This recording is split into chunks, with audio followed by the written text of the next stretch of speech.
Hi everyone. I'll be discussing the solution to the problem of the week. So I'm gonna get started. So it's asking to find the value of BC such that x squared minus x plus 1 divides 20x to the 11 plus bx to the 10 plus cx to the 9 plus 4. So the first thing we can notice is that the solutions of x squared minus x plus 1 are 1 plus or minus the square root of 1 minus 4 over 2, which is 1 plus or minus the square root of 3i over 2. And so you can realize that 1 over 2 is cosine of 60 degrees, and root 3 over 2 is sine of 60 degrees. So this is basically cis of pi over 3 and cis of negative pi over 3. And we can write cis of negative pi over 3 as cis of 5 pi over 3. So cis of pi over 3, cis of 5 pi over 3. So the next thing we can realize is these are both like roots of x squared minus x plus 1, and x squared minus x plus 1 should divide this polynomial. So we realize that x minus cis pi over 3 is a factor of x squared minus x plus 1 because we can write this as x minus cis pi over 3 times x minus cis 5 pi over 3. And then x minus cis 5 pi over 3 is also a factor of x squared minus x plus 1. So therefore, if x squared minus x plus 1 divides this polynomial, then x minus cis pi over 3 and x minus cis 5 pi over 3 must also both divide this polynomial right here, which is 20x to the 11 plus bx to the 10 plus cx to the 9 plus 4.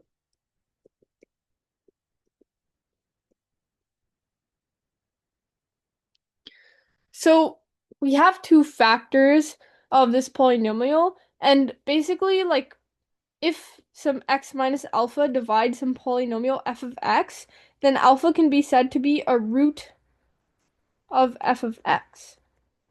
Because then, if x minus alpha, that factor divides f of x, then f of x can be written as x minus alpha times some other polynomial p of x, and f evaluated at alpha is alpha minus alpha times p of alpha, which is 0 times p of alpha, which is just 0. So therefore, alpha would be a root of f of x. So therefore, cis pi over 3 and cis 5 pi over 3 are in fact roots of this polynomial. So given that, we can plug cis pi over 3 and cis 5 pi over 3 for x, and we can get if we plug that in for this polynomial, those two values for this polynomial, then both of those will value to 0. So then we essentially get a system of equations in two variables, b and c, and we can solve for b and c because we have two equations and two unknowns. So what we can do is like go ahead and do that. So what do we know? We know that cis pi over 3 and cis 5 pi over 3 are roots of that polynomial, 20x to the 11 plus bx to the 10 plus cx to the 9 plus 4. So plugging that in, an important thing to note, kind of an aside, but it'll help you understand, this is like, if this is a unit circle, then this is cis pi over 3, where the real part represents the x-coordinate and the imaginary part represents the y-coordinate. And this is cis negative pi over 3, which is 5 cis pi 5 pi over 3. And the reflections about the real axis, this is imaginary axis.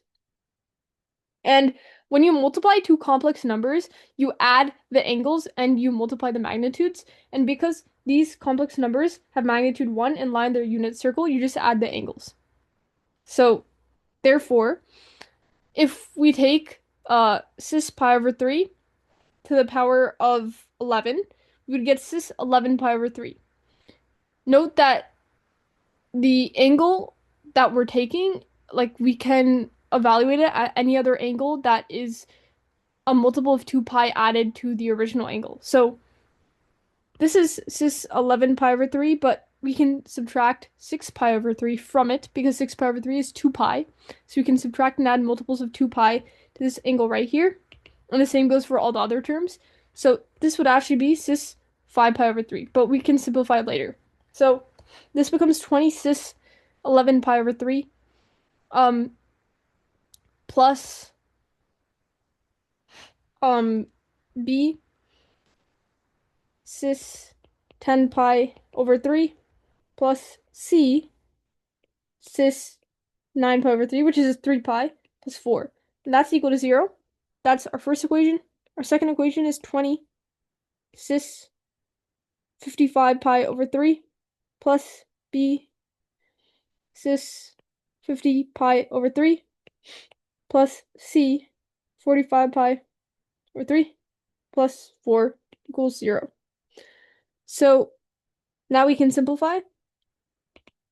So the first equation becomes 20 cis 5 pi over 3 because we can subtract to 6 pi over 3, which is equal to 2 pi, plus b, since we can again subtract to 6 pi over 3, 4 pi over 3 is what it becomes, plus c cis. Now this is 3 pi. Subtracting 2 pi, you get pi, which is here. Cis of pi is just negative 1. So, in fact, you don't have to write cis. You can write negative 1 plus 4. That's equal to 0. Okay, writing the second equation, we have 20 cis. So 55 over 3 is equal to 18 and 1/3. 50 over 3 is 16 and 2/3. 45 over 3 is 15. So we see 18 is a multiple of 2. So 18 pi is a multiple of 2 pi. So this just becomes pi over 3 plus b times cis of, so 16 pi is a multiple of 2 pi. So this just becomes 2/3 pi or 2 pi over 3. 15 pi, well, 14 pi is a multiple of 2 pi. So this just becomes pi. So it would become, and sorry, this should be cis. C times cis of 45 pi over 3. So this just becomes cis of pi. So plus cis of pi, c plus c times cis of pi. But cis of pi, as I established earlier, is negative 1. So this would just be plus c times negative 1. And then again, plus 4 is equal to 0. So you have two equations that are both equal to 0, both equal to the same thing.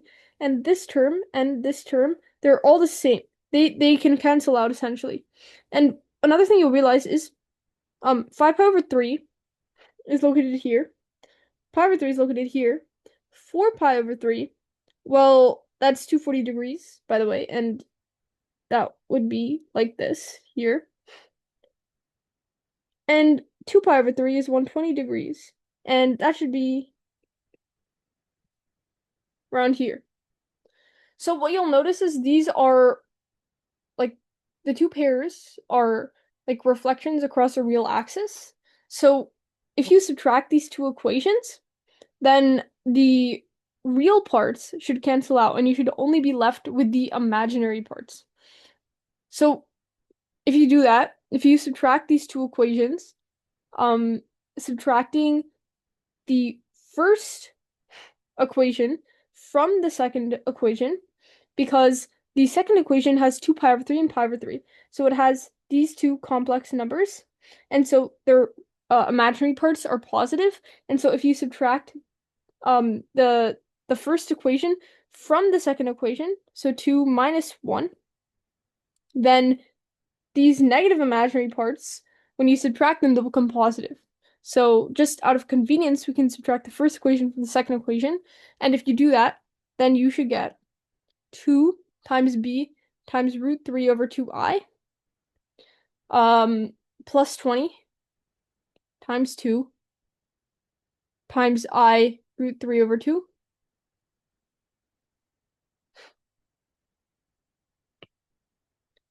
is equal to 0. So again, we just subtracted this equation from this equation, and the real parts would cancel out. So you would just be left with, like, this would be basically, you would just be left with cosine of pi over 3.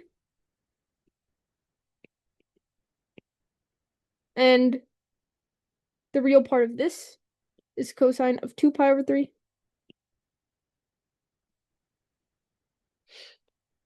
So when you subtract these, you should get this.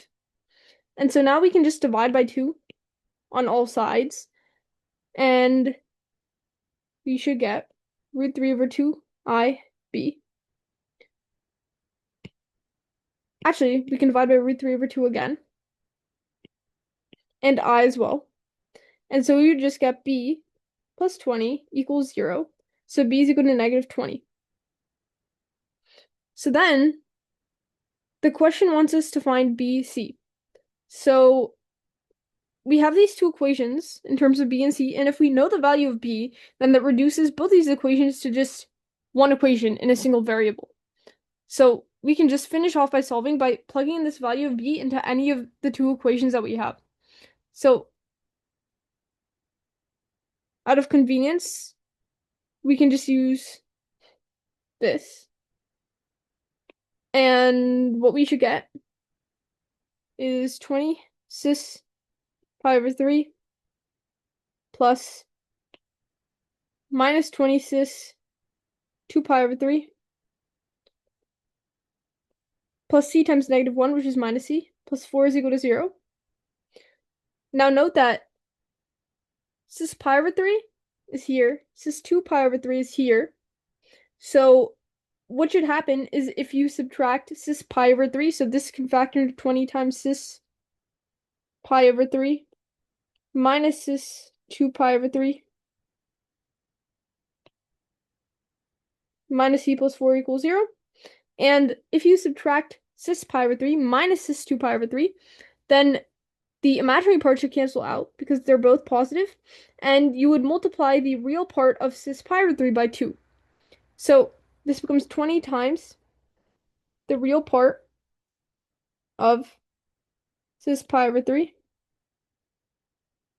minus c plus 4 equals 0. 2 times that, because we're subtracting these two. And the magnitude of the real parts is the same, but they're opposite in sign. So you end up getting, finally, 40 times, and the real part of cis pi over 3 is just cosine of pi over 3, which is 1/2. So 40 times 1/2 minus c plus 4 equals 0. 20 minus c plus 4 equals 0. Therefore, c is equal to 24. It wants us to find b times c. So b times c is negative 20 times 24, which is negative 480. And that's the final solution. This was in SMT algebra problem that Stanov sent out. I checked, and they have a solution written up as well. However, it's different from this solution, so I'd encourage looking at it if you want to.